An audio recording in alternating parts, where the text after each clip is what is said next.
$3,500 nautical miles after leaving Rio, and the Clipper race fleet frontrunners are already closing in on the finish line in Cape Town.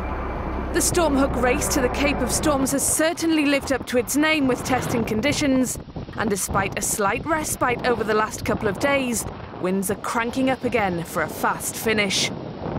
There are two pairs of boats contending for honours converging on Cape Town, having navigated their way through storm after storm in the corridor running between Antarctica and the South Atlantic High. Garmin is leading by a whisker over mission performance, while Londonderry Derry is only a few miles south, neck and neck with the Great Britain team.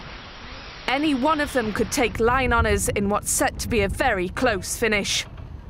We've had a full range of conditions throughout this race. We had lots and lots of wind when we went down south, and big waves as well.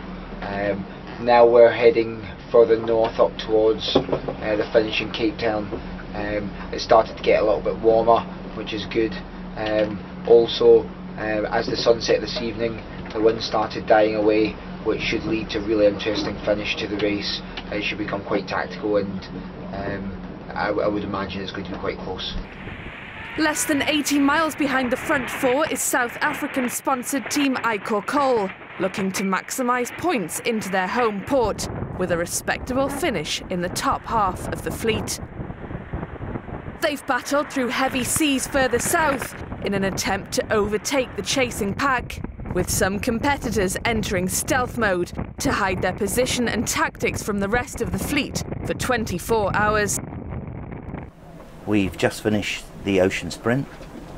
Looks like our tactics have paid off. We headed south for the stronger winds, and it appears that we're about an hour quicker than the next nearest boat. We're currently about 800 miles out of Cape Town, our home port. We've got Ruru on board as our Sapinda ambassador, and she's been a really good member of the crew and fitted in all departments. And we're looking forward as Yacht to heading into our home port and celebrating arriving in Cape Town. And Yacht received a morale booster. They achieved the fastest passage through the South Atlantic Ocean sprint course so far. But whether they take 2 bonus points still hangs in the balance, and there could be a big upset on the podium. Late starters LMAX Exchange and Qingdao are still to complete the sprint. They started 86 hours and 10 minutes behind the rest of the fleet following rudder repairs in Brazil. And because they're competing on an elapsed time basis, either of them could still leapfrog onto the podium.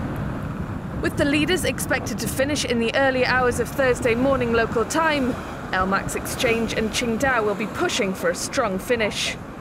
If they make it into port before Sunday afternoon, there'll be a big upset on the leaderboard. The first few teams into Cape Town better celebrate while they can.